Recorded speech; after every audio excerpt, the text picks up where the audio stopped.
എല്ലാവർക്കും സ്വാഗതം. Prelim special സീരീസിന്റെ ഭാഗമായി ഇന്ന് നമ്മൾ ഡിസ്കസ് ചെയ്യാൻ പോകുന്ന ടോപ്പിക് നമ്മുടെ സിലബസിൽ പറഞ്ഞിട്ടുള്ള സ്വാതന്ത്ര്യാനന്തര ഇന്ത്യ എന്ന ഭാഗമാണ്. ഇന്ത്യൻ ഹിസ്റ്ററിയിൽ സ്വാതന്ത്ര്യാനന്തര ഇന്ത്യ എന്നൊരു ടോപ്പിക് നമ്മുടെ സിലബസിൽ എടുത്ത് പറഞ്ഞിട്ടുണ്ട്. SCERT ടെക്സ്റ്റ് ബുക്കിൽ സ്റ്റാൻഡേർഡ് 10 ഇങ്ങനെ ഒരു ചാപ്റ്റർ ഉണ്ട്. അപ്പൊ നമുക്ക് ആ ചാപ്റ്ററിൽ പറഞ്ഞിട്ടുള്ള സ്വാതന്ത്ര്യാനന്തര ഇന്ത്യ അങ്ങനെ തന്നെ പഠിച്ചിട്ട് പോകാം. നമുക്ക് ഈ ഭാഗത്തൊരു ക്വസ്റ്റ്യൻ വന്നാൽ തീർച്ചയായിട്ടും നമുക്ക് ആ ക്വസ്റ്റ്യൻ കിട്ടും ഇന്നത്തെ ക്ലാസ് കഴിയുമ്പോഴേക്കും. അപ്പൊ നിങ്ങൾ ഓൾറെഡി പഠിച്ചിട്ടുള്ളവരാണെങ്കിൽ നിങ്ങൾ ജസ്റ്റ് റിവൈസ് ചെയ്യുക, അല്ലാത്തവർ എൻ്റെ കൂടെ നമുക്കിപ്പോൾ പഠിക്കാം. ഓക്കെ, സ്വാതന്ത്ര്യാനന്തര ഇന്ത്യ എന്ന് പറയുമ്പോൾ എന്നാണ് ഇന്ത്യക്ക് സ്വാതന്ത്ര്യം കിട്ടിയത്? 1947 ഓഗസ്റ്റ് 15 ഇന്ത്യക്ക് സ്വാതന്ത്ര്യം കിട്ടിയത്. അതിനുശേഷമുള്ള ഇന്ത്യയിലെ പ്രധാനപ്പെട്ട കാര്യങ്ങളെല്ലാമാണ് ഈ ചാപ്റ്ററിൽ ഇൻക്ലൂഡ് ചെയ്തിട്ടുള്ളത്. അപ്പൊ നമുക്ക് എവിടെ നിന്ന് സ്റ്റാർട്ട് ചെയ്യാം? 47 കഴിഞ്ഞ് 48 സ്റ്റാർട്ട് ചെയ്യാം. ബ്രിട്ടീഷ് സാമ്രാജ്യത്തിന്റെ കയ്യിൽ നിന്നും നമ്മുടെ രാജ്യത്തിന് സ്വാതന്ത്ര്യം നേടിത്തരാൻ വേണ്ടി കഷ്ടപ്പെട്ട ഒരുപാട് നേതാക്കന്മാരുണ്ട് അല്ലെ? ആ മഹാത്മാക്കളെ എല്ലാം സ്മരിച്ചുകൊണ്ട് നമുക്ക് ആരംഭിക്കാം. ഇന്ത്യൻ സ്വാതന്ത്ര്യ സമര ചരിത്രം എന്ന് പറയുമ്പോൾ തന്നെ നമുക്ക് ആദ്യം ഓർമ്മ വരുന്നത്, നമ്മളെല്ലാം ആദ്യം ഓർക്കുന്നത് ആ മഹാത്മാവിനെ തന്നെയാണ് അല്ലെ? നമ്മുടെ രാഷ്ട്രപിതാവായ മഹാത്മാഗാന്ധിയെയാണ്. അപ്പൊ സ്വാതന്ത്ര്യാനന്തര ഇന്ത്യയിൽ നമ്മൾ ആദ്യം പഠിക്കുന്ന പോയിന്റ് നമ്മുടെ രാജ്യത്തെ ആകെ കണ്ണീരിൽ അണിയിച്ച ആ ഒരു സംഭവമാണ്. 1948 ജനുവരി 30 നാഥുറാം വിനായക ഗോഡ്സെ അദ്ദേഹം വെടിവെച്ചു നമ്മുടെ മഹാത്മാഗാന്ധി മരണമടഞ്ഞ ആ ഒരു സംഭവം. അപ്പൊ എന്നാണ് മഹാത്മാഗാന്ധി വെടിയേറ്റ് മരിച്ചത്? 1948 ജനുവരി 30 ആരാണ് അദ്ദേഹത്തെ വെടിവെച്ചത്? നാഥുറാം വിനായക ഗോഡ്സെ എന്ന് പറയുന്ന ഒരു മതഭ്രാന്തനായിരുന്നു അല്ലെ അദ്ദേഹത്തെ വെടിവെച്ചത്. അപ്പൊ ജനുവരി 30 നമ്മൾ രക്തസാക്ഷി ദിനമായിട്ട് ആചരിക്കുന്നു. 3 പോയിന്റ്സ് കിട്ടിയല്ലോ. എന്നാണ് ഗാന്ധിജി ഗോഡ്സെയുടെ വെടിയേറ്റ് മരിച്ചത്? 1948 ജനുവരി 30 ആരെ വെടിവെച്ചത്? നാഥുറാം വിനായക ഗോഡ്സെയാണ്. രക്തസാക്ഷി ദിനം എന്നാണ്? ജനുവരി 30. ഇനി അതിനുശേഷം സ്വാതന്ത്ര്യാനന്തര ഇന്ത്യയിൽ നമ്മൾ ഡിസ്കസ് ചെയ്യാൻ പോകുന്നത് സംസ്ഥാന രൂപീകരണവുമായിട്ട് ബന്ധപ്പെട്ട സംഭവങ്ങളാണ്. അതായത് ഇന്ത്യ മഹാരാജ്യത്തെ ഡിഫറെന്റ് ഭാഷ അടിസ്ഥാനത്തിൽ വ്യത്യസ്ത സംസ്ഥാനങ്ങളെല്ലാമായിട്ട് ഇങ്ങനെ സെപ്പറേറ്റ് ചെയ്യാൻ വേണ്ടിയിട്ടുള്ള കുറച്ച് ചർച്ചകളും കാര്യങ്ങളുമാണ് പിന്നെ നടക്കുന്നത്. അപ്പൊ നമ്മൾ പഠിക്കേണ്ടത് സംസ്ഥാന രൂപീകരണവുമായിട്ട് ബന്ധപ്പെട്ട സ്റ്റേറ്റ് ഡിപ്പാർട്ട്മെന്റിന്റെ സെക്രട്ടറി ആയ മലയാളി ആരെന്നാണ് അടുത്ത ക്വസ്റ്റ്യൻ. സംസ്ഥാന രൂപീകരണവുമായിട്ട് ബന്ധപ്പെട്ട സ്റ്റേറ്റ് ഡിപ്പാർട്ട്മെന്റ് സെക്രട്ടറി ആയ മലയാളി VP മേനോൻ. വളരെ ഇമ്പോർട്ടന്റ് ആയിട്ടുള്ള ഒരു ക്വസ്റ്റ്യൻ ആണ്. സംസ്ഥാന രൂപീകരണവുമായിട്ട് ബന്ധപ്പെട്ട് സ്വാതന്ത്ര്യമൊക്കെ കിട്ടി ഇന്ത്യക്ക്, ബ്രിട്ടീഷുകാരിൽ നിന്ന് നമ്മൾക്ക് സ്വാതന്ത്ര്യം എല്ലാം കിട്ടി, നമ്മുടെ രാജ്യം അങ്ങനെ വീണ്ടും സ്വതന്ത്രമായി. അത് കഴിഞ്ഞപ്പോൾ പിന്നെ നമ്മുടെ അടുത്തൊരു നടപടി എന്ന് പറഞ്ഞാൽ നമ്മുടെ രാജ്യത്തെ സംസ്ഥാനങ്ങളെല്ലാം ഫോം ചെയ്യാന്നുള്ളതായിരുന്നു. അങ്ങനെ സംസ്ഥാന രൂപീകരണവുമായിട്ട് ബന്ധപ്പെട്ട സ്റ്റേറ്റ് ഡിപ്പാർട്ട്മെന്റിന്റെ സെക്രട്ടറി ആരാണ്? മലയാളിയായ VP മേനോനാണ്. ഓക്കെ, ഇനി അടുത്ത പോയിന്റ് എന്ന് പറഞ്ഞിട്ടുണ്ടെങ്കിൽ ഈ സംസ്ഥാന രൂപീകരണവുമായിട്ട് ബന്ധപ്പെട്ട സ്റ്റേറ്റ് ഡിപ്പാർട്ട്മെന്റിന്റെ സെക്രട്ടറി ആണ് മലയാളിയായ VP മേനോൻ എന്ന് പറഞ്ഞു.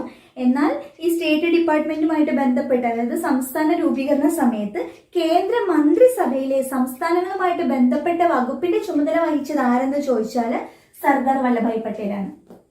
സംസ്ഥാന രൂപീകരണവുമായിട്ട് ബന്ധപ്പെട്ട കേന്ദ്ര മന്ത്രിസഭയിലെ സംസ്ഥാനങ്ങളുമായിട്ട് ബന്ധപ്പെട്ടൊരു വകുപ്പ്, കേന്ദ്ര മന്ത്രിസഭയിലെ സംസ്ഥാനങ്ങളുമായിട്ട് ബന്ധപ്പെട്ട ആ ഒരു വകുപ്പിന്റെ ചുമതല വഹിച്ചത് സർദാർ വല്ലഭായ് പട്ടേലായിരുന്നു. ഇന്ത്യയുടെ പ്രഥമ പ്രധാനമന്ത്രിയായ ജവഹർലാൽ നെഹ്റു, അദ്ദേഹത്തിന്റെ നേതൃത്വത്തിൽ ഒരു മന്ത്രിസഭ ഉണ്ടായിരുന്നു. ആ മന്ത്രിസഭയിൽ സംസ്ഥാന രൂപീകരണവുമായിട്ട് ബന്ധപ്പെട്ട ആ ഒരു ഡിപ്പാർട്ട്മെന്റിന്റെ ചുമതല ആർക്കാ കൊടുത്തിരുന്നത്? സർദാർ വല്ലഭായ് പട്ടേലിനാണ് കൊടുത്തിരുന്നത്. സ്റ്റേറ്റ് ഡിപ്പാർട്ട്മെന്റ് സെക്രട്ടറി ആയത് മലയാളി VP മേനോനും. അപ്പൊ സർദാർ വല്ലഭായ് പട്ടേലും VP മേനോനും ചേർന്നാണ് സംസ്ഥാന രൂപീകരണത്തിന് മുൻകൈ എടുത്തതെന്ന് മനസ്സിലായില്ലേ? അപ്പൊ സംസ്ഥാന രൂപീകരണവുമായിട്ട് ബന്ധപ്പെട്ട് കേന്ദ്രമന്ത്രിസഭയിലെ സ്റ്റേറ്റ് ഡിപ്പാർട്ട്മെന്റിന്റെ ചുമതല ആർക്കെന്ന് ചോദിച്ചാൽ സർദാർ വല്ലഭായ് പട്ടേലിനാണ്. ആ സ്റ്റേറ്റ് ഡിപ്പാർട്ട്മെന്റിന്റെ സെക്രട്ടറി ആരെന്ന് ചോദിച്ചിട്ടുണ്ടെങ്കിൽ മലയാളിയായ VP മേനോനാണ്. ഇനി നാട്ടുരാജ്യങ്ങളെ, അപ്പൊ കുറെ നാട്ടുരാജ്യങ്ങളാണ് ഇന്ത്യയിൽ ഉള്ളത് ആ സമയത്ത്. അപ്പൊ ഈ നാട്ടുരാജ്യങ്ങളെ എല്ലാം കൂടെ ഇങ്ങനെ കൂട്ടിച്ചേർത്ത് ഇന്ത്യൻ യൂണിയനിലോട്ട് ലയിപ്പിക്കാൻ വേണ്ടിയിട്ട്, നാട്ടുരാജ്യങ്ങളെ കൂട്ടിച്ചേർത്ത് ഇന്ത്യൻ യൂണിയനിലോട്ട് ലയിപ്പിക്കാൻ വേണ്ടിയിട്ട് ഒരു ലയന കരാർ തയ്യാറാക്കുകയാണ് ആദ്യം ചെയ്തത്. അതിന് പറയുന്നത് ഇൻസ്ട്രുമെന്റ് ഓഫ് അക്സഷൻ എന്നാ പറയുന്നത്. അതായത് ചിന്നിച്ചെതിരി കിടക്കുന്ന നാട്ടുരാജ്യങ്ങളെ എല്ലാവരെയും കൂടെ കൂട്ടിച്ചേർത്ത് ഇന്ത്യൻ യൂണിയന്റെ ഭാഗമാക്കുക. അത് ചെയ്യാൻ വേണ്ടിയിട്ട് ഇൻസ്ട്രുമെന്റ് ഓഫ് അക്സഷൻ, അതായത് ഒരു ലയന കരാർ തയ്യാറാക്കുകയാണ്. ലയന കരാർ ആരൊക്കെ ചേർന്നാ തയ്യാറാക്കിയത്? ഈ സർദാർ വല്ലഭായ് പട്ടേലും VP മേനോനും ചേർന്നാണ് ഇങ്ങനൊരു ലയന കരാർ തയ്യാറാക്കുന്നത്. അപ്പൊ ഈ ലയന കരാർ അനുസരിച്ച് അവർ പറഞ്ഞത് പ്രതിരോധം, വിദേശകാര്യം, വാർത്താവിനിമയം, വളരെ ഇമ്പോർട്ടന്റ് ആണ്, നോട്ട് ചെയ്യണേ ഏതൊക്കെയാണെന്ന്. പ്രതിരോധം, ഡിഫൻസ്, അതുപോലെ വിദേശകാര്യം എക്സ്റ്റേണൽ അഫയേഴ്സ്, അതുപോലെ വാർത്താവിനിമയം കമ്മ്യൂണിക്കേഷൻ, ഈ 3 ഡിപ്പാർട്ട്മെന്റ്, ഈ 3 കാര്യങ്ങളുടെ നിയന്ത്രണം നാട്ടുരാജ്യങ്ങൾ കേന്ദ്ര സർക്കാരിന് കൈമാറണം എന്നാണ് അവർ ആ ലയന കരാറിൽ എടുത്തു പറഞ്ഞൊരു കാര്യം. അപ്പൊ VP മേനോനും സർദാർ വല്ലഭായ് പട്ടേലും ചേർന്ന് തയ്യാറാക്കി ഇൻസ്ട്രുമെന്റ് ഓഫ് സക്സഷൻ അഥവാ ലയനക്കരാറിൽ പറയുന്നത് ഏത് 3 ഡിപ്പാർട്ട്മെന്റാണ് നാട്ടുരാജ്യങ്ങൾ കേന്ദ്ര സർക്കാരിന് കൈമാറണമെന്ന് പറഞ്ഞത്? നാട്ടുരാജ്യങ്ങളുടെ. ഇപ്പൊ ബാക്കി കാര്യങ്ങളൊക്കെ നാട്ടുരാജ്യങ്ങൾക്ക് തീരുമാനിക്കാമെങ്കിലും ഡിഫൻസ്, അതായത് പ്രതിരോധം, എക്സ്റ്റേണൽ അഫയേഴ്സ് അഥവാ വിദേശകാര്യം, അതുപോലെ കമ്മ്യൂണിക്കേഷൻ, വാർത്താവിനിമയം, ഈ 3 കാര്യങ്ങളുമായിട്ട് ബന്ധപ്പെട്ട കാര്യങ്ങൾ, അല്ലെങ്കിൽ ഈ മൂന്നിന്റെയും ചുമതല ആർക്ക് കൊടുക്കണം, ഈ 3 കാര്യങ്ങളുടെ നിയന്ത്രണം ആർക്ക് കൊടുക്കണം എന്ന് പറഞ്ഞു? കേന്ദ്ര ഗവൺമെന്റിന്, കേന്ദ്ര സർക്കാരിന് കൈമാറണം എന്ന് പറഞ്ഞു. അങ്ങനെ സംസ്ഥാന രൂപീകരണം നടത്താൻ പോവാണ്. അപ്പൊ നാട്ടുരാജ്യങ്ങളോടെല്ലാം ഇന്ത്യൻ യൂണിയന്റെ ഭാഗമാകാൻ പറഞ്ഞു.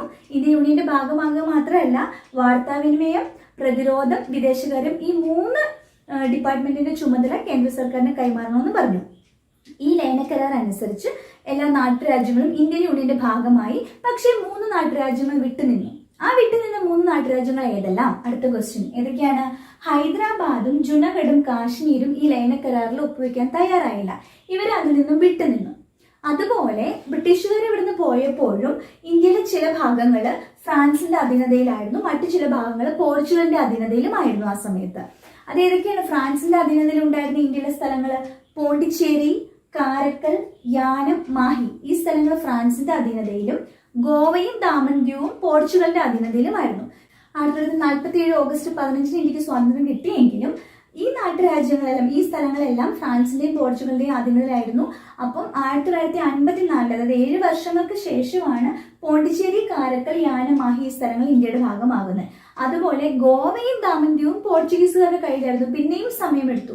1961 എഗെയിൻ 54 കഴിഞ്ഞ് വീണ്ടും ഒരു 7 വർഷം കഴിഞ്ഞ്, അതായത് 47 ഇന്ത്യക്ക് സ്വാതന്ത്ര്യം കിട്ടിയെങ്കിലും 14 വർഷങ്ങൾക്ക് ശേഷമാണ് നമ്മുടെ ഗോവയും ദാമൻ-ദ്യൂവും ഇന്ത്യയുടെ ഭാഗമാകുന്നത്. അപ്പൊ എന്താണ് ഗോവ ഇന്ത്യയുടെ ഭാഗമാകുന്നത്? 1961 ഗോവ ഇന്ത്യയുടെ ഭാഗമായത്. അതിനു മുന്നേ ഗോവയും ദാമൻ-ദ്യൂവും പോർച്ചുഗലിന്റെ ഭാഗമായിരുന്നു. പോണ്ടിച്ചേരി, കാരക്കൽ, യാനം, മാഹി ആരുടെ ഭാഗമായിരുന്നു? ഫ്രാൻസിന്റെ ഭാഗമായിരുന്നു. അതൊക്കെയാണല്ലോ. ഇനി ഈ സംസ്ഥാന വിഭജനവുമായിട്ട് ഒക്കെ ബന്ധപ്പെട്ട് ചില സിനിമകളൊക്കെ ഇറങ്ങിയിട്ടുണ്ടായിരുന്നു. അത് ജസ്റ്റ് നമുക്കൊന്ന് നോക്കാം. സംസ്ഥാന വിഭജന കാലത്തെ സംഭവങ്ങളെ ആസ്പദമാക്കി ഋതിക് ഘട്ടക്കിന്റെ ഒരു മൂവിയായിരുന്നു, ഋതിക് ഘട്ടക്ക് ചെയ്തൊരു മൂവിയായിരുന്നു മേഘി ദാക്കധാര. അപ്പൊ മേഘി ദാക്കധാര എന്ന് പറഞ്ഞ സിനിമ സംസ്ഥാന വിഭജനവുമായിട്ട് ബന്ധപ്പെട്ട, അല്ലെങ്കിൽ സംസ്ഥാന വിഭജന കാലത്തെ സംഭവങ്ങളെ ആസ്പദമാക്കി ഫോം ചെയ്ത ഒരു സിനിമയായിരുന്നു മേഘി ദാക്കധാര. ഈ മേഘി ദാക്കധാര എന്ന് പറഞ്ഞ സിനിമ സംവിധാനം ചെയ്ത ആളാണ് ഋതിക് ഘട്ടക്. ആരാണ്? ഋതിക് ഘട്ടക്. മറ്റൊരു മൂവിയാണ് ട്രെയിൻ ടു പാകിസ്ഥാൻ. ഇതാരുടെയാണ്? പമേല റൂക്സ്. പമേല റൂക്സിന്റെ മൂവിയാണ്. സംസ്ഥാന വിഭജനത്തെ ആസ്പദമാക്കിയിട്ട് ട്രെയിൻ ടു പാകിസ്ഥാൻ എന്ന മൂവി സംവിധാനം ചെയ്തത് ആരെന്ന് ചോദിച്ചാൽ പമേല റൂക്സ് ആണ്. പമേല റൂക്സ്. ഗോവിന്ദ നിഹ്ലാനിയുടെ മൂവിയാണ് തമസ്. ഈ മൂവി ഇന്ത്യ വിഭജനവുമായിട്ട് ബന്ധപ്പെട്ടതായിരുന്നു. തമസ് എന്ന് പറഞ്ഞ മൂവി ഇന്ത്യ വിഭജനവുമായിട്ട് ബന്ധപ്പെട്ടതായിരുന്നു. ഇത് ഗോവിന്ദ നിഹ്ലാനിയുടെ ആയിരുന്നു. അതുപോലെ സംസ്ഥാന വിഭജനവുമായിട്ട് ബന്ധപ്പെട്ട മറ്റൊരു മൂവിയാണ് ഗരം ഹവ. MS സത്യുവിന്റെ ആയിരുന്നു ഗരം ഹവ. ഇപ്പൊ ഏതൊക്കെ മൂവിയാണ് നമ്മൾ പറഞ്ഞു? ഒന്ന് മേഘി ദാക്കധാര. ഈ മൂവി ആരുടെയായിരുന്നു? ഋതിക് ഘട്ടക് സംവിധാനം ചെയ്ത മൂവിയായിരുന്നു, സംസ്ഥാന വിഭജനവുമായിട്ട് ബന്ധപ്പെട്ട്. ഇതേ സംഭവമായിട്ട് ബന്ധപ്പെട്ട മറ്റൊരു മൂവിയാണ് പമേല റൂക്സിന്റെ ട്രെയിൻ ടു പാകിസ്ഥാൻ. ഇനി ഗോവിന്ദ നിഹ്ലാനിയുടെ തമസ് എന്ന് പറയുന്ന മൂവി ഇന്ത്യ വിഭജനവുമായിട്ട് ബന്ധപ്പെട്ടതായിരുന്നു. MS സത്യു എന്ന് പറഞ്ഞ ആളുടെ മൂവിയാണ് ഗരം ഹവ. ഗരം ഹവ സംസ്ഥാന വിഭജന സമയത്തെ സംഭവങ്ങളെ ആസ്പദമാക്കിയിട്ട് MS സത്യു ചെയ്തൊരു മൂവിയാണ് ഗരം ഹവ. ഇനി ഇതൊരു ബുക്കാണ്. ഇത് transfer of power in India. ഇതേ സംഭവമായിട്ട് ബന്ധപ്പെട്ട ഒരു ബുക്കാണ്. VP മേനോൻ എഴുതിയ ബുക്കാണ്. VP മേനോൻ ആയിരുന്നു സ്റ്റേറ്റ് ഡിപ്പാർട്ട്മെന്റിന്റെ സെക്രട്ടറി ആയ മലയാളി. അദ്ദേഹത്തിന്റെ ബുക്കാണ് ഈ ഒരു സംഭവമായിട്ട് ബന്ധപ്പെട്ട് എന്താണ്? Transfer of power in India. Transfer of power in India. Okay. അപ്പൊ നമ്മൾ എന്തൊക്കെയാ പറഞ്ഞത്? സംസ്ഥാന വിഭജനവുമായിട്ട് ബന്ധപ്പെട്ട് പറഞ്ഞത് സ്റ്റേറ്റ് ഡിപ്പാർട്ട്മെന്റിന്റെ ചുമതല സർദാർ വല്ലഭായ് പട്ടേലിന്, സ്റ്റേറ്റ് ഡിപ്പാർട്ട്മെന്റ് സെക്രട്ടറി ആയ മലയാളി VP മേനോൻ, രണ്ടുപേരും കൂടെ ലയനക്കരാർ ഉണ്ടാക്കി. ലയനക്കരാർ അനുസരിച്ചിട്ട് പ്രതിരോധം, വിദേശകാര്യം, വാർത്താവിനിമയം, ഈ 3 ഡിപ്പാർട്ട്മെന്റ്സിന്റെയും ചുമതല നാട്ടുരാജ്യങ്ങൾ ഇന്ത്യൻ യൂണിയന് കൊടുക്കണമെന്ന് പറഞ്ഞു. പക്ഷേ ഈ ലയനക്കരാറിൽ നിന്ന് വിട്ടു വന്ന നാട്ടുരാജ്യങ്ങളാണ് ഹൈദരാബാദ്, ജുനഗഡ്, കാശ്മീർ. 1954 വരെ ഫ്രാൻസിന്റെ ഭാഗമായിരുന്ന സ്ഥലങ്ങളാണ് പോണ്ടിച്ചേരി, കാരക്കല്, മാഹി, യാനം. അതുപോലെ 61 വരെ ഗോവയും ദാമൻ-ദ്യൂവും പോർച്ചുഗലിന്റെ കൈകളിലായിരുന്നു. മേഘി ദാക്കധാര ഫിലിം ഡയറക്ട് ചെയ്തത് ഋതിക് ഘട്ടക്. പമേല റൂക്സിന്റെ മൂവിയാണ് ട്രെയിൻ ടു പാകിസ്ഥാൻ. തമസ് ഗോവിന്ദ നിഹ്ലാനിയുടെ ഇന്ത്യ വിഭജനവുമായിട്ട് ബന്ധപ്പെട്ട മൂവിയാണ്. MS സത്യുവിന്റെ മൂവിയാണ് Garm Hava. Transfer of power in India എന്നുള്ള VP മേനോന്റെ ബുക്കാണ്. ഓക്കെ. അപ്പൊ സംസ്ഥാന വിഭജനവുമായിട്ട് ബന്ധപ്പെട്ട സ്റ്റേറ്റ് ഡിപ്പാർട്ട്മെന്റിന്റെ സെക്രട്ടറി ആയ മലയാളി VP മേനോൻ എന്ന് പറഞ്ഞു. 1794 പാലക്കാട് ജില്ലയിലെ ഒറ്റപ്പാലത്ത് ജനിച്ചു. 1952 അദ്ദേഹം ഒറീസയിലെ ഗവർണറായി. അദ്ദേഹത്തിന്റെ ഫേമസ് ആയിട്ടുള്ള ഒരു ബുക്കാണ് ഇന്റഗ്രേഷൻ ഓഫ് ഇന്ത്യൻ സ്റ്റേറ്റ്സ്. ഈ സംസ്ഥാന രൂപീകരണ സമയത്ത് സർദാർ വല്ലഭായ് പട്ടേലും VP മേനോനും ചേർന്നാണ് ഈ നാട്ടുരാജ്യങ്ങളെ ഇന്ത്യൻ യൂണിയനിൽ ലയിപ്പിക്കാൻ വേണ്ടിയിട്ടുണ്ടാക്കിയ ലയന കരാർക്ക് തയ്യാറാക്കിയത്. ഇനി 1946 ക്യാബിനറ്റ് മിഷന്റെ നിർദ്ദേശപ്രകാരം ഒരു ഭരണഘടനാ നിർമ്മാണ സഭ രൂപീകരിച്ചു. ഈ ഭരണഘടനാ നിർമ്മാണ സഭയുടെ ആദ്യത്തെ അധ്യക്ഷൻ ആര്? ഭരണഘടനാ നിർമ്മാണ സഭയുടെ അധ്യക്ഷൻ എന്ന് പറയുമ്പോൾ പെർമനന്റ് അധ്യക്ഷനായത് ഡോക്ടർ രാജേന്ദ്ര പ്രസാദ് ആയിരുന്നു. ഡോക്ടർ രാജേന്ദ്ര പ്രസാദ് ആണ് ഭരണഘടനാ നിർമ്മാണ സഭയുടെ ആദ്യത്തെ പെർമനന്റ് ആയ അധ്യക്ഷൻ എന്ന് പറയുന്നത് ഡോക്ടർ രാജേന്ദ്ര പ്രസാദ് ആയിരുന്നു. ഇനി ഡ്രാഫ്റ്റിംഗ് കമ്മിറ്റി എന്ന് പറഞ്ഞൊരു കമ്മിറ്റി ഫോം ചെയ്തു. അപ്പൊ ഭരണഘടനാ നിർമ്മാണ സമിതി, അതായത് ഇന്ത്യക്ക് ഒരു ഭരണഘടന ഉണ്ടാക്കണം എന്ന് പറഞ്ഞിട്ട് 1946 ക്യാബിനറ്റ് മിഷന്റെ നിർദ്ദേശപ്രകാരം ഒരു ഭരണഘടനാ നിർമ്മാണ സമിതി അല്ലെങ്കിൽ ഒരു ഭരണഘടനാ നിർമ്മാണ സഭ, ഒരു കോൺസ്റ്റിറ്റ്യൂന്റ് അസംബ്ലി ഫോം ചെയ്തു. ഈ ഭരണഘടനാ നിർമ്മാണ സഭയുടെ അധ്യക്ഷൻ എന്ന് പറയുന്നത് ആരായിരുന്നു? ഡോക്ടർ രാജേന്ദ്ര പ്രസാദ് ആയിരുന്നു. എന്നിട്ട് അവരൊരു ഡ്രാഫ്റ്റിംഗ് കമ്മിറ്റി ഉണ്ടാക്കിയിട്ടുണ്ടായിരുന്നു ഈ കോൺസ്റ്റിറ്റ്യൂഷൻ ഉണ്ടാക്കാൻ വേണ്ടി, ഇന്ത്യൻ ഭരണഘടന തയ്യാറാക്കാൻ. ഈ ഡ്രാഫ്റ്റിംഗ് കമ്മിറ്റിയുടെ ചെയർമാൻ ആയിരുന്നു ആര്? Doctor BR Ambedkar. ആരാണ്? Doctor BR Ambedkar. നിർമ്മാണ സഭയുടെ അധ്യക്ഷൻ രാജേന്ദ്ര പ്രസാദ്, ഡ്രാഫ്റ്റിംഗ് കമ്മിറ്റിയുടെ chairman doctor BR Ambedkar. Indian ഭരണഘടന എന്ന് പറഞ്ഞാല് രാഷ്ട്ര രൂപീകരണത്തിന്റെ അടിത്തറയാണ് ഇന്ത്യൻ ഭരണഘടന. അപ്പൊ നമുക്ക് ബ്രിട്ടീഷുകാരെല്ലാം പോയി കഴിഞ്ഞിട്ട് നമ്മുടെ രാജ്യത്തെ ഇന്നത്തെ ഇന്ത്യ ആക്കി മാറ്റാൻ വേണ്ടിയിട്ടുള്ള കഷ്ടപ്പാടുകളാണ് നമ്മൾ ഈ കണ്ടുകൊണ്ടിരിക്കുന്നത്. സ്വാതന്ത്ര്യാനന്തര ഇന്ത്യയിൽ വന്നുകൊണ്ടിരിക്കുന്ന മാറ്റങ്ങളാണ് കാലാകാലങ്ങളായിട്ട്. സ്വാതന്ത്ര്യാനന്തര ഇന്ത്യയിൽ ആദ്യമേ എന്ത് ചെയ്തു? നാട്ടുരാജ്യങ്ങളെല്ലാം നമ്മുടെ ഇന്ത്യൻ യൂണിയനോട് ചേർക്കാൻ വേണ്ടിയിട്ട് ഒരു ഇൻസ്ട്രുമെന്റ് ഓഫ് ആക്സഷൻ ലയനക്കരാറൊക്കെ തയ്യാറാക്കി 3 രാജ്യങ്ങൾ വിട്ടു നിന്നു. പിന്നീട് ഈ രാജ്യങ്ങൾ ഇന്ത്യൻ യൂണിയനോട് ചേരുന്നുണ്ട്. ആദ്യം 3 നാട്ടുരാജ്യങ്ങൾ വിട്ടു നിന്നിട്ടുണ്ടായിരുന്നു. ഹൈദരാബാദും ജൂനഗഡ്, അതുപോലെ തന്നെ കാശ്മീര്. സർദാർ വല്ലഭായ് പട്ടേലും VP മേനോനും ഒക്കെ ചേർന്നാണ് ഇൻസ്ട്രുമെന്റ് ഓഫ് ആക്സഷൻ ഒക്കെ തയ്യാറാക്കിയത്. VP മേനോന്റെ ബുക്കാണ് ഇന്റഗ്രേഷൻ ഓഫ് ഇന്ത്യൻ സ്റ്റേറ്റ്സ്. അദ്ദേഹം ഒരു മലയാളിയാണ്, നമുക്ക് അഭിമാനിക്കാം. 1952 അദ്ദേഹം ഒഡീഷയുടെ ഗവർണറായി ചുമതലയേറ്റിരുന്നു. ഭരണഘടനാ നിർമ്മാണ സമിതിയെ പറ്റി പറയുകയാണ്. അപ്പൊ ഇന്ത്യക്ക് ഒരു ഭരണഘടന വേണമെന്ന് പറയുന്നത്, അല്ലെ ഇന്ത്യൻ ഭരണഘടനയുടെ ഒരു പ്രത്യേകത എന്ന് പറഞ്ഞാൽ ഒരു രാഷ്ട്ര രൂപീകരണമാണ് നമുക്ക് ആവശ്യം. നമ്മുടെ രാജ്യത്തിന് രൂപീകരിച്ചു കൊണ്ടുവരണം, ഇന്നത്തെ പോലെ ഒരു നിലയിൽ എത്തിക്കാൻ വേണ്ടിയിട്ട് ഏറ്റവും പ്രധാന പങ്കെന്ന് പറഞ്ഞത് നമ്മുടെ ഭരണഘടന തന്നെയാണ്. അപ്പൊ രാഷ്ട്ര രൂപീകരണത്തിന്റെ അടിത്തറ എന്നറിയപ്പെടുന്ന ഇന്ത്യൻ ഭരണഘടനയാണ്. ഇങ്ങനെ ഒരു ഭരണഘടന ഉണ്ടാക്കാൻ വേണ്ടി 1946 ക്യാബിനറ്റ് മിഷന്റെ നിർദ്ദേശപ്രകാരം ഒരു ഭരണഘടനാ നിർമ്മാണ സഭ ഫോം ചെയ്തു. അതിന്റെ അധ്യക്ഷൻ ഡോക്ടർ രാജേന്ദ്ര പ്രസാദ്. പിന്നെ ഒരു ഡ്രാഫ്റ്റിംഗ് കമ്മിറ്റി ഉണ്ടാക്കി. അതിന്റെ ചെയർമാൻ ഡോക്ടർ BR അംബേദ്കർ ആണ്. അങ്ങനെ ഇവരുടെ എല്ലാം കഷ്ടപ്പാടിന്റെ ഫലമായിട്ട് 1950 ജനുവരി 26 ഇന്ത്യക്ക് ഒരു ഭരണഘടന നിലവിൽ വന്നു. ഇന്ത്യ റിപ്പബ്ലിക് ആയി. അപ്പൊ 1950 നമ്മൾ കേട്ടോ. 1947 സ്വാതന്ത്ര്യം കിട്ടി. 48 നമ്മൾ ഗാന്ധിജിയുടെ മരണം പഠിച്ചു. അത് കഴിഞ്ഞിട്ട് നമ്മൾ നാട്ടുരാജ്യങ്ങളുടെ രൂപീകരണവുമായിട്ട് ബന്ധപ്പെട്ട കുറച്ച് കാര്യങ്ങൾ പറഞ്ഞു, കുറച്ച് വ്യക്തികൾ ആരൊക്കെയാണ് അതിന് പിന്നിൽ നിന്നൊക്കെ നമ്മൾ പറഞ്ഞു. പിന്നെ നമ്മുടെ ക്യാബിനറ്റ് മിഷൻ 1946 നിർദ്ദേശം അനുസരിച്ചിട്ട് ഭരണഘടന ഉണ്ടാക്കാൻ പോവാണ്. അപ്പൊ ഭരണഘടനാ നിർമ്മാണ സമിതി രൂപീകരിക്കുന്നു, ഡ്രാഫ്റ്റിംഗ് കമ്മിറ്റി ഉണ്ടാക്കുന്നു. അധ്യക്ഷനായിട്ട് ഡ്രാഫ്റ്റിംഗ് കമ്മിറ്റിയുടെ ചെയർമാൻ അംബേദ്കർ, നിർമ്മാണ സഭയുടെ അധ്യക്ഷൻ രാജേന്ദ്ര പ്രസാദ്.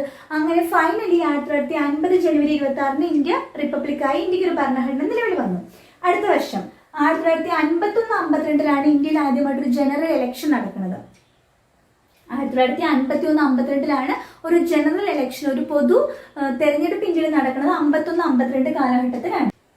ഭാഷ അടിസ്ഥാനത്തിൽ സംസ്ഥാന കോൺഗ്രസ് കമ്മിറ്റി രൂപീകരിക്കാനായിട്ട് തീരുമാനിച്ചത് എന്നാണ്?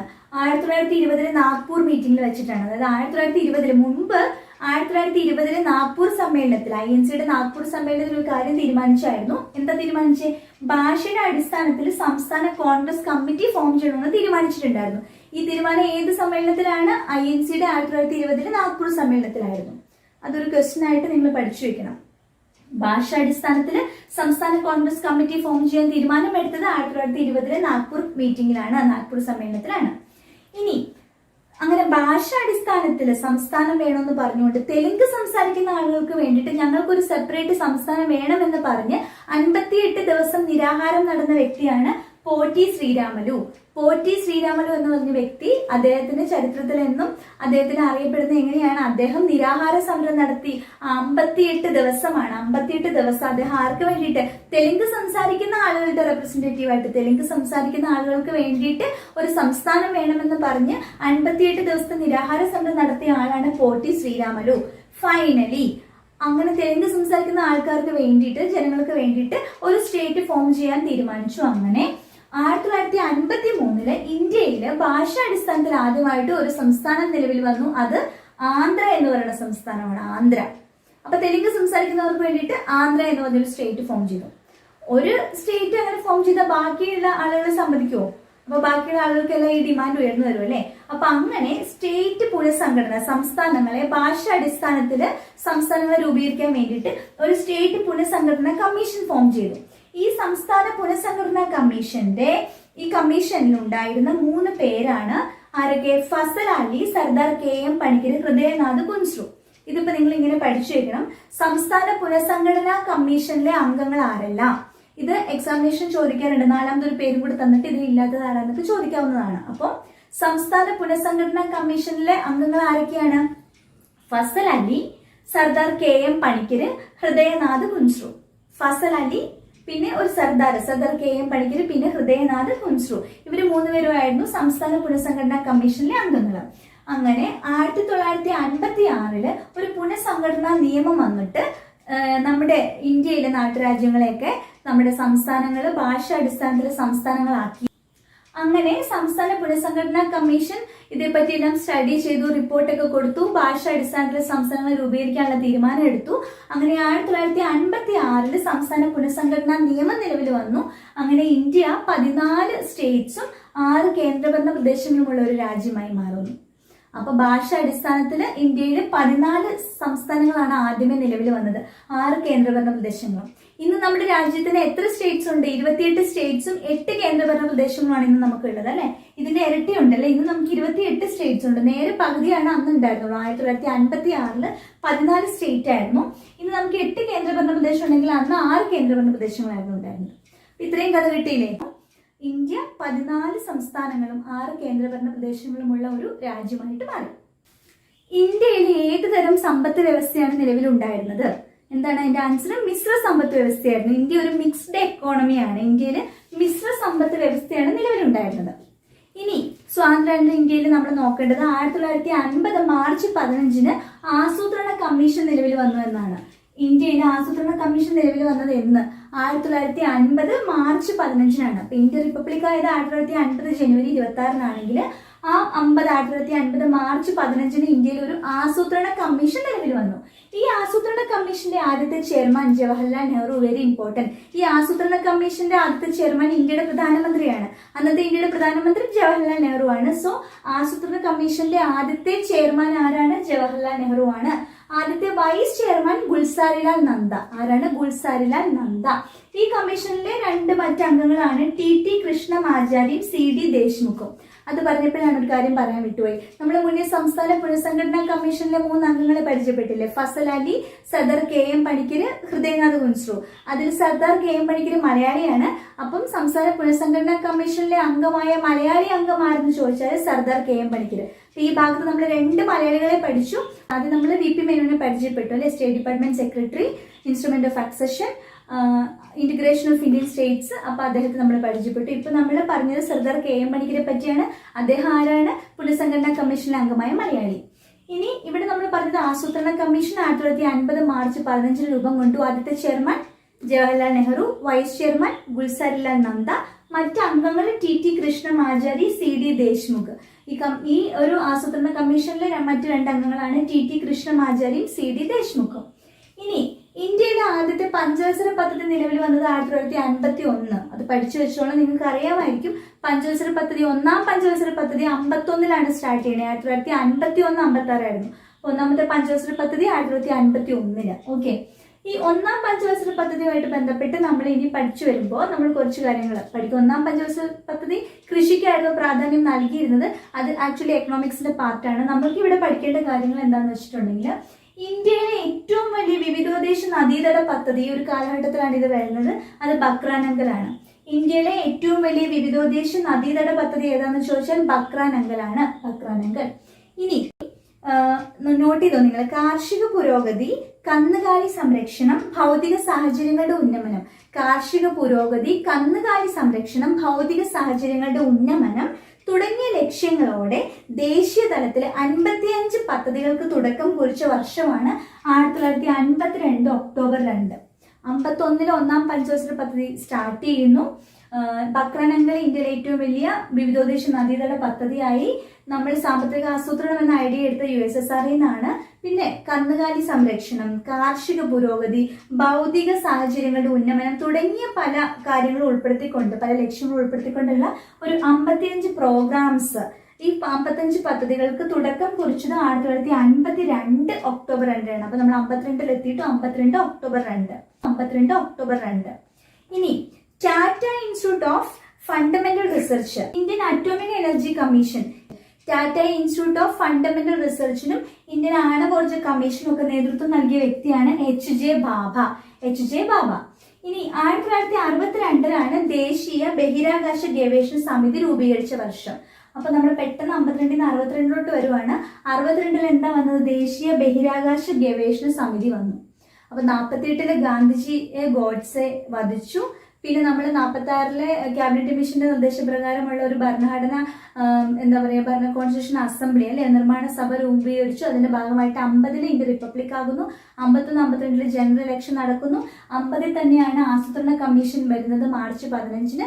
51 ഇന്ത്യക്ക് ഒന്നാം പഞ്ചവത്സര പദ്ധതിക്ക് തുടക്കം കുറിച്ചു. 52 55 പദ്ധതികളോട് കൂടിയിട്ടുള്ള ഒരു പ്രോഗ്രാം, അതായത് കന്നുകാലി സംരക്ഷണം, കാർഷിക പുരോഗതി, ഭൗതിക സാഹചര്യങ്ങളുടെ ഉന്നമനം തുടങ്ങിയ ലക്ഷ്യങ്ങളോടെ ദേശീയ തലത്തിൽ 55 പദ്ധതികൾക്ക് തുടക്കം കുറിച്ചു. 1952 October 2 Tata institute of fundamental research, Indian atomic energy commission, ആണവോർജ കമ്മീഷൻ, ഇതിനെയൊക്കെ നേതൃത്വം നൽകിയത് HJ ഭാഭയാണ്. പിന്നെ നമ്മൾ 62 വരുന്നു. ദേശീയ ബഹിരാകാശ ഗവേഷണ സമിതി രൂപീകരിച്ചത് 62. ഇനി ISRO രൂപം കൊണ്ടത് എന്നാണ്? ISRO 1969. 62 നമ്മൾ 69 വന്നു. ദേശീയ ബഹിരാകാശ ഗവേഷണ സമിതി 1962 നിലവിൽ വന്നു, രൂപം കൊണ്ടു. പിന്നെ ഒരു 7 വർഷങ്ങൾക്ക് ശേഷം 1969, ഈ വർഷം വളരെ ഇമ്പോർട്ടന്റ് ആണ്, കഴിഞ്ഞ വർഷമൊക്കെ ചോദിച്ചിട്ടുണ്ടായിരുന്ന ക്വസ്റ്റ്യൻ ആണ്, ISRO രൂപം കൊണ്ടത് എന്നാണെന്ന്. 1969 ISRO രൂപം കൊള്ളുന്നത്. 1969. ഇനി ഇന്ത്യയിലെ ആദ്യത്തെ റോക്കറ്റ് വിക്ഷേപണ കേന്ദ്രം എവിടെയാണ്? നമ്മുടെ തിരുവനന്തപുരം ജില്ലയിലെ തുമ്പയിലാണ് ഇന്ത്യയുടെ ആദ്യത്തെ റോക്കറ്റ് വിക്ഷേപണ കേന്ദ്രം. പിന്നെ അവിടെ ചന്ദ്രയാൻ 1 വിക്ഷേപിച്ച വർഷം, ഞാൻ മുന്നേ നമുക്ക് വേറെ ശാസ്ത്ര സാങ്കേതിക മേഖല എന്നൊരു ക്ലാസ്സിൽ ഇതൊക്കെ പറഞ്ഞിട്ടുണ്ട്.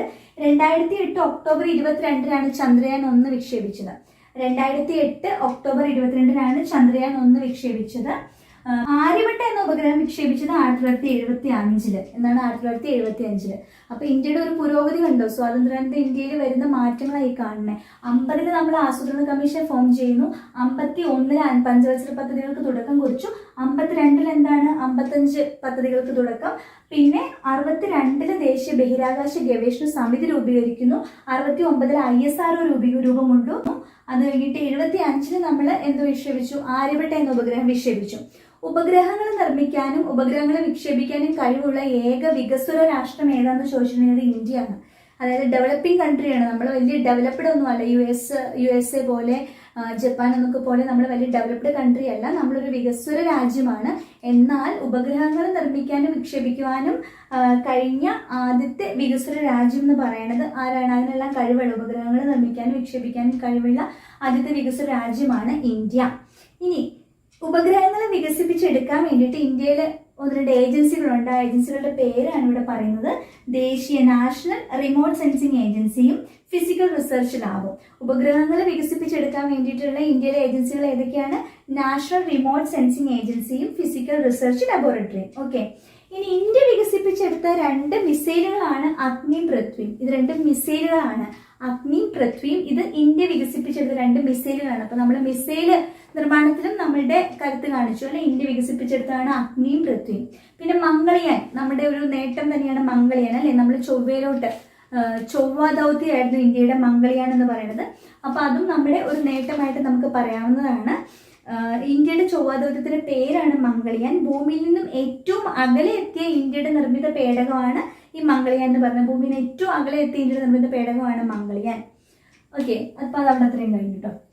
ഇനി ഇന്ത്യയുടെ ഭാവി നിർണ്ണയിക്കുന്നത് ക്ലാസ് മുറികളിലാണ് എന്ന് പറഞ്ഞത് ആരാ? ഇമ്പോർട്ടൻറ്റ് ക്വസ്റ്റ്യൻ ആണ്. ഇന്ത്യയുടെ ഭാവി നിർണ്ണയിക്കുന്നത് ക്ലാസ് മുറികളിലാണ് എന്ന് പറഞ്ഞത് ഡോക്ടർ DS കോത്താരിയാണ്. ഡോക്ടർ DS കോത്താരിയാണ് ഇങ്ങനെ അഭിപ്രായപ്പെട്ടത്. അപ്പോൾ നമ്മളിനി വിദ്യാഭ്യാസത്തോട്ട് വരികയാണ്.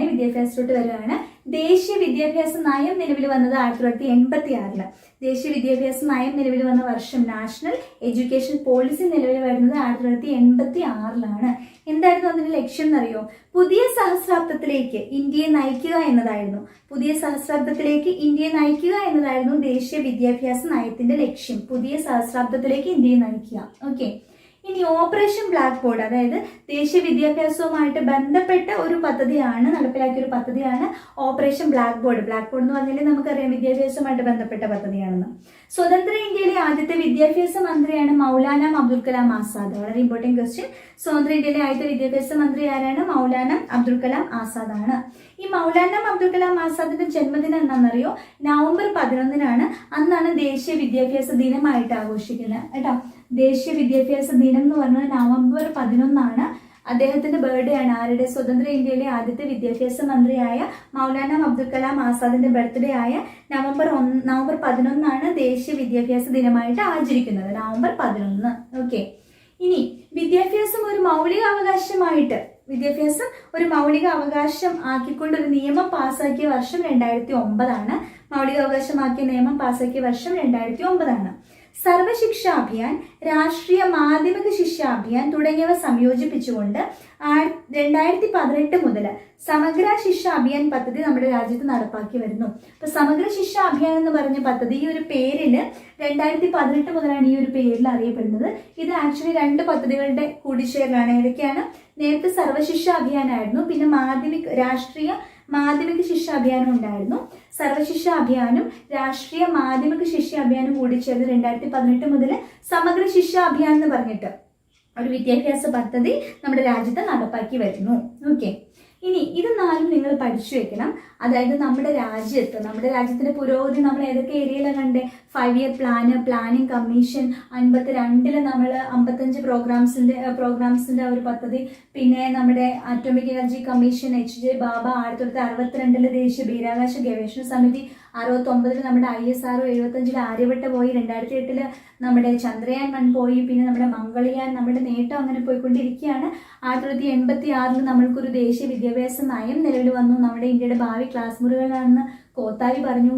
പിന്നെ നമ്മുടെ എന്താണ് ദേശീയ വിദ്യാഭ്യാസ നയത്തിന്റെ ലക്ഷ്യം എന്ന് പറഞ്ഞിട്ടുണ്ടെങ്കിൽ പുതിയ സഹസ്രാബ്ദത്തിലേക്ക് ഇന്ത്യയെ നയിക്കുക എന്നതായിരുന്നു അതിന്റെ ലക്ഷ്യം. അതുമായിട്ട് ബന്ധപ്പെട്ട പദ്ധതിയാണ് operation black board. Maulana Abdul Kalam ആസാദിന്റെ ബർത്ത്ഡേ ആയ നവംബർ 11 എന്തായിട്ട് ആചരിക്കുന്ന? ദേശീയ വിദ്യാഭ്യാസ ദിനമായിട്ട് ആചരിക്കുന്നു. പിന്നെ വിദ്യാഭ്യാസം ഒരു മൗലിക അവകാശമാക്കണം എന്ന നിയമം വന്നത് 2009. 2018 മുതൽ സമഗ്ര ശിക്ഷാ അഭിയാൻ നടപ്പിലാക്കി വരുന്നു നമ്മുടെ രാജ്യത്ത് അല്ലെ. ഇനി നമ്മുടെ ഇന്ത്യയിലെ പ്രധാനപ്പെട്ട 4 ഇരുമ്പുരുക്ക് വ്യവസായശാലകളും ഈ വ്യവസായശാലകൾക്ക് സപ്പോർട്ട് കൊടുത്ത രാജ്യങ്ങളാണ് എഴുതിയിട്ടുള്ളത്. നിങ്ങൾ പഠിച്ചു വെക്കണം. ഇരുമ്പുരുക്ക് വ്യവസായശാലകളും ഇവയ്ക്ക് സഹായം നൽകിയിട്ടുള്ള രാജ്യങ്ങളും. അതായത് ഇന്ത്യയുടെ 5 ഇയർ പ്ലാനിൽ 1951 1-ാം പഞ്ചവത്സര പദ്ധതി കൃഷിക്ക് പ്രാധാന്യം കൊടുത്തപ്പോൾ 56 2-ാം പഞ്ചവത്സര പദ്ധതി വ്യവസായത്തിനാണ് ഊന്നൽ കൊടുത്തത്. അപ്പൊ അങ്ങനെ ഇന്ത്യയിൽ കുറച്ച് വ്യവസായശാലകളൊക്കെ ആ ഒരു സമയത്ത് വന്നതാണ്. ഈ 4 വ്യവസായശാലകളുടെ പേര്, ഈ 4 വ്യവസായശാലകൾക്ക് സപ്പോർട്ട് ചെയ്ത രാജ്യങ്ങളുമാണ് ഈ കാണിച്ചിട്ടുള്ളത്. ഭിലായി എന്ന് പറഞ്ഞ വ്യവസായശാലയ്ക്ക് സപ്പോർട്ട് കൊടുത്തത് ആരാണ്? സോവിയറ്റ് യൂണിയൻ ആണ്. ഭിലായി ഇരുമ്പുരുക്ക് ശാലയ്ക്ക് സപ്പോർട്ട് കൊടുത്തത് സോവിയറ്റ് യൂണിയൻ. ബൊക്കാറോയ്ക്ക് സപ്പോർട്ട് കൊടുത്തതും സോവിയറ്റ് യൂണിയൻ ആണ്. ഭിലായിക്കും ബൊക്കാറോയ്ക്കും 2 ബായ് അല്ലെ, ഒന്ന് ബലൂണിന്റെ ബായ്, ഒന്ന് ഭരണിയുടെ ബായ്. ഭിലായിക്കും ബൊക്കാറോയ്ക്കും 2 ബായ്ക്കും സപ്പോർട്ട് കൊടുത്തേക്കുന്നത് സോവിയറ്റ് യൂണിയൻ ആണ്. പിന്നെ റൂർക്കേല എവിടെയാണ്? ഒഡീഷയിലാണ്. റൂർക്കേലിനെ സപ്പോർട്ട് ചെയ്തത് ജർമ്മനി.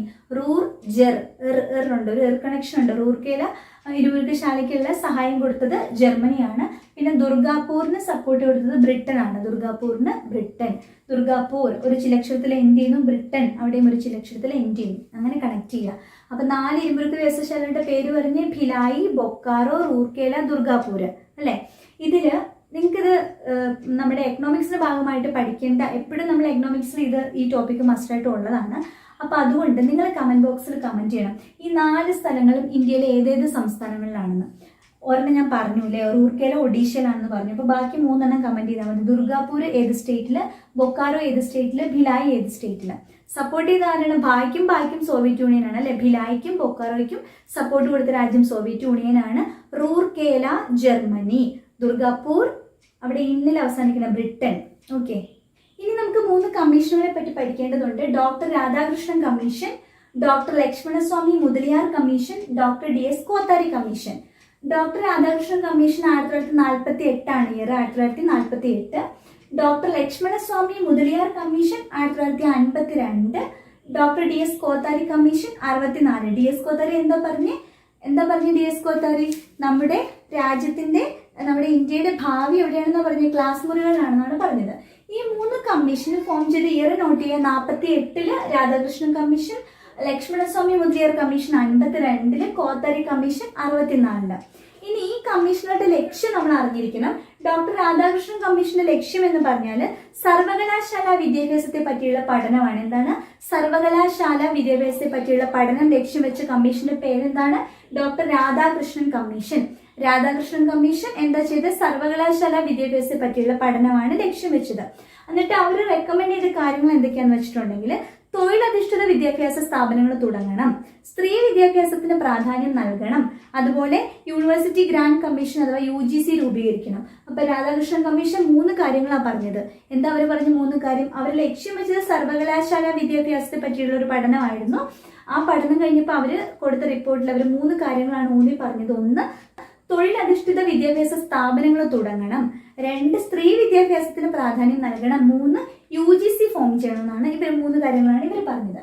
ഇനി അത് കഴിഞ്ഞ് 52 വേറൊരു കമ്മീഷൻ, അതായത് ഡോക്ടർ ലക്ഷ്മണസ്വാമി മുതലിയാർ കമ്മീഷൻ വന്നു. ഈ കമ്മീഷൻ എന്തിനെ പറ്റിയാണ് പഠിച്ചത്? ഈ കമ്മീഷൻ പഠനം നടത്തിയത് സെക്കൻഡറി വിദ്യാഭ്യാസ മേഖലയെ കുറിച്ചായിരുന്നു. ആദ്യത്തെ കമ്മീഷൻ സർവകലാശാല വിദ്യാഭ്യാസത്തെ പറ്റി പഠിച്ചപ്പോൾ നമ്മുടെ ലക്ഷ്മണസ്വാമി മുതലിയാർ കമ്മീഷൻ എന്താ പഠിച്ചത്? സെക്കൻഡറി വിദ്യാഭ്യാസത്തെ പറ്റിയിട്ടുള്ള, സെക്കൻഡറി വിദ്യാഭ്യാസ മേഖലയെ പറ്റിയുള്ള പഠനമായിരുന്നു. ഇവർ കൊടുത്ത റിപ്പോർട്ടിൽ ഇവർ എന്തൊക്കെയാണ് ഊന്നി പറഞ്ഞെന്ന് വെച്ചിട്ടുണ്ടെങ്കിൽ 1, ത്രിഭാഷാ പദ്ധതി നടപ്പിലാക്കണം. ത്രിഭാഷാ പദ്ധതി. അപ്പൊ നിങ്ങൾ ഇങ്ങനെ ഓർത്താൽ മതി. ലക്ഷ്മണസ്വാമി മുതലിയാർ 2 പേരൊക്കെ ഉണ്ട്. ലക്ഷ്മണസ്വാമി മുതലിയാർ 3 പേര്. അപ്പൊ ത്രിഭാഷ അങ്ങനെയൊക്കെ കണക്ട് ചെയ്യണം കേട്ടോ. ത്രിഭാഷാ പദ്ധതി നടപ്പിലാക്കണം. പിന്നെ അവർ പറഞ്ഞു സെക്കൻഡറി തല കമ്മീഷൻ, സെക്കൻഡറി തലത്തിൽ വിദ്യാഭ്യാസ കമ്മീഷൻ രൂപീകരിക്കണമെന്ന് പറഞ്ഞു. പിന്നെ വിവിധോദ്ദേശ സ്കൂളുകൾ സ്ഥാപിക്കണമെന്ന് പറഞ്ഞു. പിന്നെയും പറഞ്ഞു അധ്യാപക പരിശീലന സമിതി രൂപീകരിക്കണം. 4 കാര്യങ്ങളാണ് ഇവർ പറഞ്ഞത്. എന്തൊക്കെയാ പറഞ്ഞത്? 1 ഇവർ പറഞ്ഞത് 3 ത്രിഭാഷാ പദ്ധതി നടപ്പിലാക്കണമെന്ന് പറഞ്ഞു. രണ്ടാമത്തെ അവർ പറഞ്ഞു സെക്കൻഡറി തലത്തിൽ, ഇവർ പഠിച്ചത് സെക്കൻഡറി വിദ്യാഭ്യാസത്തെ പറ്റിയിട്ടാണല്ലോ. അപ്പൊ ഇവർ പറഞ്ഞത് സെക്കൻഡറി തലത്തിൽ എന്ത് വേണമെന്ന് പറഞ്ഞു? വിദ്യാഭ്യാസ കമ്മീഷൻ രൂപീകരിക്കണമെന്ന് പറഞ്ഞു. മൂന്നാമത് അവർ പറഞ്ഞു വിവിധോദ്ദേശ സ്കൂളുകളെ സ്ഥാപിക്കണം. 4ാമത് പറയാണ് അധ്യാപക പരിശീലന സമിതി രൂപീകരിക്കണമെന്ന്. ഓക്കെ, അടുത്തത് doctor DS Kothari commission 64 DS Kothari commission. ഈ കമ്മീഷൻ എന്തിനാണ് ലക്ഷ്യം വെച്ചതെന്ന് വെച്ചാൽ വിദ്യാഭ്യാസത്തിന്റെ ദേശീയ മാതൃകയെ പറ്റിയിട്ടുള്ള ഒരു നിർദ്ദേശം. ഇവരെന്താണ് സ്റ്റഡി ചെയ്തത്? വിദ്യാഭ്യാസത്തിന്റെ ദേശീയ മാതൃകയെ പറ്റിയിട്ടുള്ള ഒരു നിർദ്ദേശമാണ്. അതനുസരിച്ചിട്ട് ഇവർ പറഞ്ഞത് വിദ്യാഭ്യാസത്തിന്റെ മാതൃക എങ്ങനെയാണെന്ന് ഇവർ പറഞ്ഞത് 10+2+3 മാതൃകയിൽ 10ാം ക്ലാസ് വരെ +2 ഡിഗ്രി ആ ഒരു രീതിയിൽ 10+2+3 മാതൃകയിലെ വിദ്യാഭ്യാസം നടപ്പിലാക്കണം. സെക്കൻഡറി തലത്തിൽ തൊഴിലധിഷ്ഠിത വിദ്യാഭ്യാസം നടപ്പിലാക്കണം. മൂല്യ വിദ്യാഭ്യാസത്തിന് ഊന്നൽ നൽകണം. ഇവിടെ നിന്ന് നമുക്ക് എങ്ങനെ വേണമെങ്കിലും ചോദിക്കാം. അതായത് ഇപ്പോൾ സെക്കൻഡറി തല വിദ്യാഭ്യാസ മേഖലയെ പറ്റി പഠനം നടത്തിയത് ആര്? ഇതിൽ ആരാണ്? ലക്ഷ്മണസ്വാമി മുതലിയാർ കമ്മീഷനാണ്. ദേശീയ വിദ്യാഭ്യാസത്തിന്റെ ദേശീയ മാതൃകയെ പറ്റി പഠനം നടത്തിയത് കോത്താരിയാണ്. അപ്പൊ സർവകലാശാല വിദ്യാഭ്യാസ മേഖലയെ പറ്റി പഠനം നടത്തിയത് രാധാകൃഷ്ണ മുതലിയാറാണ്. 10+2+3 മാതൃകയില് വിദ്യാഭ്യാസം നടപ്പിലാക്കണമെന്ന് പറഞ്ഞത് ആരാണ്? ദേശീയ വിദ്യാഭ്യാസത്തെ പറ്റി പഠിച്ച ഡോക്ടർ DS കോത്താരി പറഞ്ഞു. സ്ത്രീകളുടെ വിദ്യാഭ്യാസത്തിന് പ്രാധാന്യം കൊടുക്കണമെന്ന് പറഞ്ഞ ആരാ? രാധാകൃഷ്ണൻ കമ്മീഷൻ പറഞ്ഞു. പിന്നെ സെക്കൻഡറി തലത്തില് തൊഴിലധിഷ്ഠിത വിദ്യാഭ്യാസ സ്ഥാപനങ്ങൾ നടപ്പിലാക്കണമെന്ന് പറഞ്ഞത് കോത്താരിയാണ് പറഞ്ഞത്.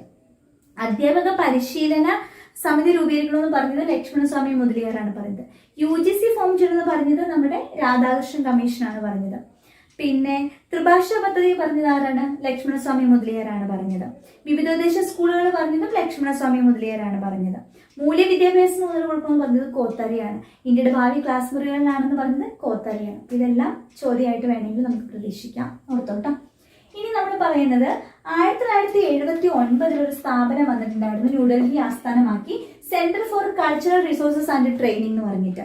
അതായത് വിദ്യാഭ്യാസത്തെ സാംസ്കാരികവുമായിട്ട് ബന്ധിപ്പിക്കുക എന്ന ലക്ഷ്യത്തോടെ,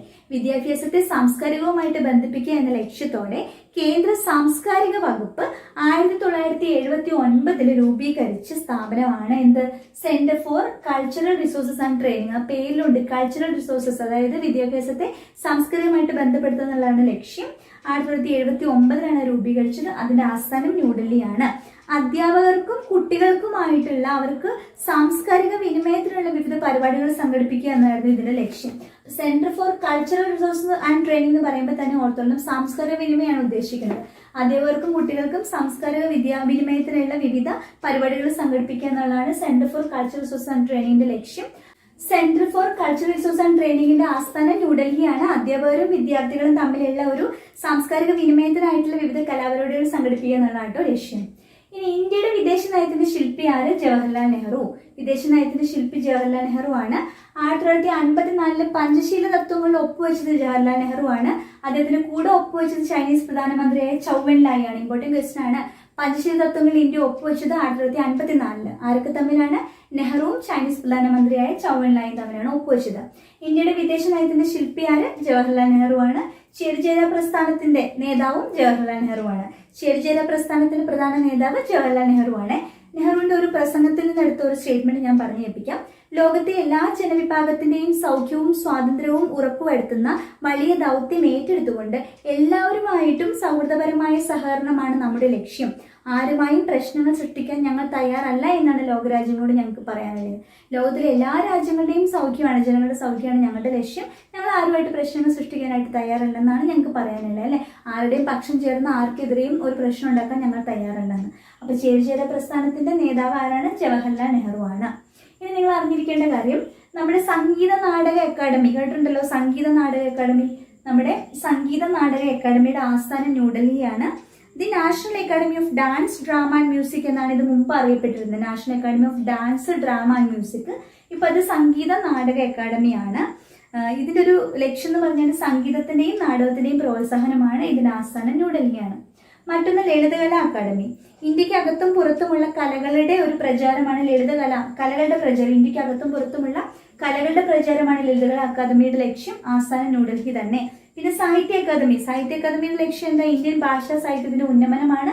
അതിന്റെ ആസ്ഥാനം ന്യൂഡൽഹി തന്നെയാണ്. പിന്നെ നാഷണൽ സ്കൂൾ ഓഫ് ഡ്രാമ സംഗീത നാടക അക്കാദമിയുടെ കീഴിൽ സ്ഥാപിതമായതാണ്. സ്കൂൾ ഓഫ് ഡ്രാമ എല്ലാ വർഷവും നാടകമേളയൊക്കെ നടത്തും. ഇവരുടെ ആസ്ഥാനവും ന്യൂഡൽഹിയാണ്.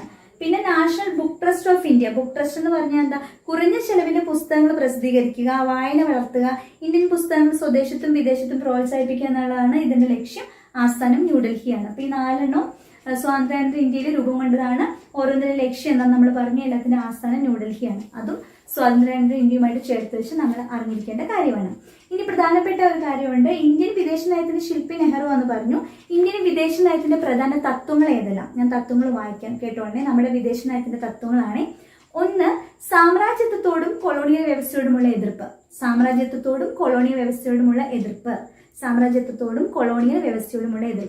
2. വംശീയവാദങ്ങളോടുള്ള വിദ്വേഷം. എന്താണ് വംശീയവാദത്തോടുള്ള വിദ്വേഷം? വംശീയവാദം പറ്റത്തില്ല, വംശീയവാദത്തോടുള്ള വിദ്വേഷം. 3. ഐക്യരാഷ്ട്രസഭയിലെ വിശ്വാസമാണ്. 4. സമാധാനപരമായ സഹവർത്തിത്വം. 5. പഞ്ചശീല തത്വങ്ങള്. 6. വിദേശ സഹായത്തിന്റെ ആവശ്യകതയിലുള്ള ഊന്നല്. 7. ചേരിചേരായ്മ. ഈ 7 കാര്യങ്ങള് ഇന്ത്യൻ വിദേശ നയത്തിന്റെ പ്രധാന തത്വങ്ങളായിട്ട് SCERT പറയുന്നതാണ്. അപ്പൊ ഇതിലല്ലാത്തത് ഏതെന്നൊരു ചോദ്യം വന്നാൽ നമ്മൾ അറിഞ്ഞിരിക്കണം. അപ്പൊ ഈ 7 ഏതൊക്കെയാന്ന് ഓർത്തു. ഇന്ത്യൻ വിദേശ നയത്തിന്റെ പ്രധാന തത്വങ്ങൾ: 1. സാമ്രാജ്യത്വത്തോടും കൊളോണിയൽ വ്യവസ്ഥയോടുമുള്ള എതിർപ്പ്. 2. വംശീയവാദത്തോടുള്ള വിദ്വേഷം. 3. ഐക്യരാഷ്ട്രസഭയോടുള്ള വിശ്വാസം. 4. സമാധാനപരമായ സഹവർത്തിത്വം. 5. പഞ്ചശീല തത്വങ്ങള്. 6. വിദേശ സഹായത്തിന്റെ ആവശ്യകതയിലുള്ള ഊന്നല്. 7. ചേരിചേരായ്മ. അപ്പോൾ എളുപ്പമുള്ളതൊക്കെ ആദ്യം ഓർത്തു വെച്ചു. ഏതൊക്കെയാണ്? ഒന്ന്, നമ്മൾ എന്തിനോടാണ് എതിർക്കുന്നത്? സാമ്രാജ്യത്വത്തോടും കൊളോണിയൽ വ്യവസ്ഥയോടും. രണ്ട്, നമുക്ക് വിദ്വേഷം എന്തിനോടാ? വംശവാദത്തോട് വിദ്വേഷമാണ്. മൂന്ന്, നമുക്ക് ആരുടെ വിശ്വാസം? UN-നോട്, ഐക്യരാഷ്ട്രസഭയിൽ നമുക്ക് വിശ്വാസമുണ്ട്. നാലാമത്തതായിട്ട് നമ്മൾ പറയുന്നത് നമ്മൾ സമാധാനപരമായ സഹവർത്തിത്വം. 5 പഞ്ച, അങ്ങനെ ഓർത്താൽ മതി, 5 പഞ്ചശീല തത്വമാണ്. 6 വിദേശ സഹായത്തിന്റെ ആവശ്യകതയിലുള്ള ഊന്നൽ. 7 ചേരുമ. എളുപ്പമല്ലേ? 2 സ്റ്റേറ്റ്മെന്റ് കൂടി ഞാൻ വായിച്ചു കേൾപ്പിക്കാം. ഒന്ന്, വിധിയുടെ ചക്രങ്ങൾ ഒരു നാൾ ഇന്ത്യ ഉപേക്ഷിക്കുവാൻ ബ്രിട്ടീഷുകാരെ നിർബന്ധിതരാക്കും. പക്ഷേ ഏത് രൂപത്തിലുള്ള ഇന്ത്യയാകും അവർ ഇവിടെ ഉപേക്ഷിച്ചു പോവുക? നൂറ്റാണ്ടുകളായുള്ള അവരുടെ ഭരണത്തിന്റെ അരുവി അവസാനം വറ്റി വരണ്ടു പോകുമ്പോൾ അവർ വിട്ടുപോകുന്നത് ചെളിയുടെയും അഴുക്കിന്റെയും കൂമ്പാരമായിരിക്കും. ഇങ്ങനെ അഭിപ്രായപ്പെട്ടത് ആര്? രവീന്ദ്രനാഥ ടാഗോറാണ്. അദ്ദേഹം എന്താ പറഞ്ഞത്? വിധിയുടെ ചക്രങ്ങള് ഒരു നാൾ ഇന്ത്യ ഉപേക്ഷിക്കാൻ ബ്രിട്ടീഷുകാർ നിർബന്ധിതരാക്കും, പക്ഷെ അവർ ഏത് രൂപത്തിലുള്ള ഇന്ത്യയാണ് ഇവിടെ ഉപേക്ഷിച്ചു പോകുക? നൂറ്റാണ്ടുകളായിട്ടുള്ള അവരുടെ ഭരണത്തിന്റെ അരുവി അവസാനം വറ്റി വരണ്ടു പോകുമ്പോൾ അവർ വിട്ടുപോകുന്നത് ചെളിയുടെയും അഴുക്കിന്റെയും കൂമ്പാരമായിരിക്കും. ഇങ്ങനെ പറഞ്ഞത് ടാഗോർ. നമ്മുടെ ജീവിതത്തിൽ നിന്ന് പ്രകാശം മറഞ്ഞു പോയിരിക്കുന്നു, എവിടെയും ഇരുട്ടാണ്.